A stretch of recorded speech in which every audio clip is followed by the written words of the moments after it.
सच्चाई को कोई नकार नहीं सकता है कि 2027 आते आते यही भारत दुनिया की टॉप 3 इकोनॉमी में आकर खड़ा हो। भारत अब इकोनॉमिक और स्ट्रेटेजिक पावर बन गया है, यह चाइना भी स्वीकार करता है। चाइना भी भारत का लोहा मानने लगा है। इस सच्चाई को कोई नकार नहीं सकता है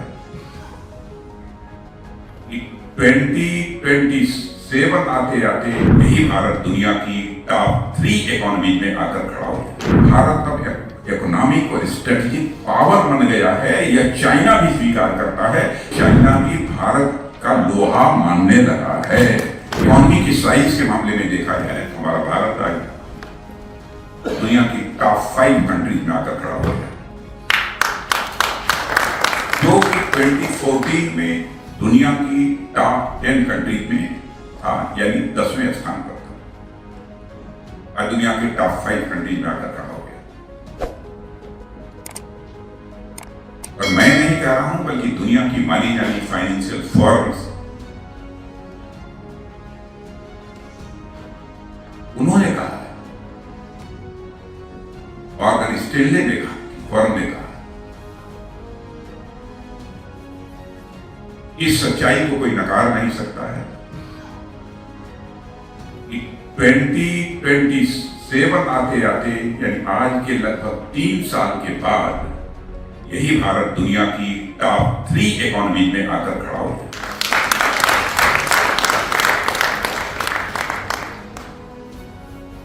और दुनिया की अन्य सारी जो भी हमारी फाइनेंशियल अथवा इकोनॉमिक फर्म्स हैं, उनके नामों की चर्चा बहुत नहीं करना चाहता हूं, लेकिन अब लोग यह कहते हैं कि 2075 आते आते, 2080 आते आते भारत इकोनॉमी की साइज के मामले में दुनिया में नंबर 1 की कंट्री है। यह भारत के बारे में धारणा बनी है, और यह धारणा जो बनी है, धारणा बनाई नहीं गई है, जो हकीकत है, जो सच्चाई है। जो कुछ भी भारत में इस समय हो रहा है, भारत जितनी तेजी के साथ आगे बढ़ रहा है, उसके कारण यह धारणा बनी है। ग्लोबल टाइम्स, आप लोगों ने नाम सुना होगा, यह तो एक प्रकार से चाइना का माउथपीस है। सामान्यतः गवर्नमेंट जो सोचती है वही ग्लोबल टाइम्स में लिखा जाता है।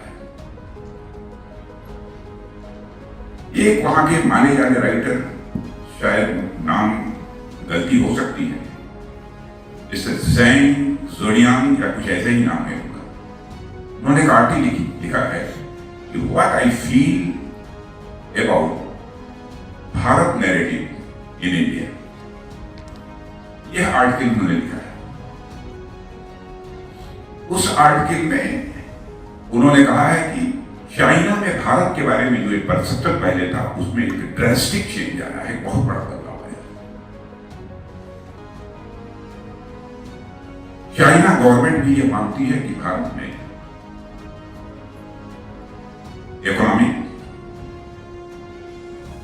और जो स्ट्रेटेजिक जो चेंजेस आए हैं, उसके कारण भारत अब इकोनॉमिक और स्ट्रेटेजिक पावर बन गया है। यह चाइना भी स्वीकार करता है। यह चाइना के रहने वाले एक राइटर ने ग्लोबल टाइम्स में लिखा है, क्योंकि यह चाइनीज गवर्नमेंट का ये बहुत ही पेपर है। अब दुनिया जानती है सच्चाई को कि चाइना को के बारे में यह धारणा है। वैसे हम किसी को अपना अपोनेंट नहीं मानते हैं, कोई किसी को अपना दुश्मन नहीं मानते हैं, लेकिन सारी दुनिया मानती है कि भारत और चाइना के रिलेशंस ठीक नहीं है, लेकिन हम तो सबके साथ ठीक करना चाहते हैं।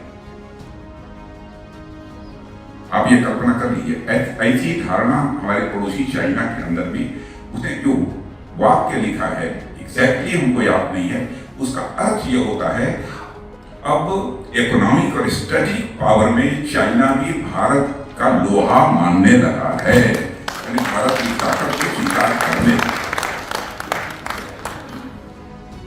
यह भारत के बारे में धारणा बनी, यानी भारत तेजी के साथ आगे बढ़ रहा है।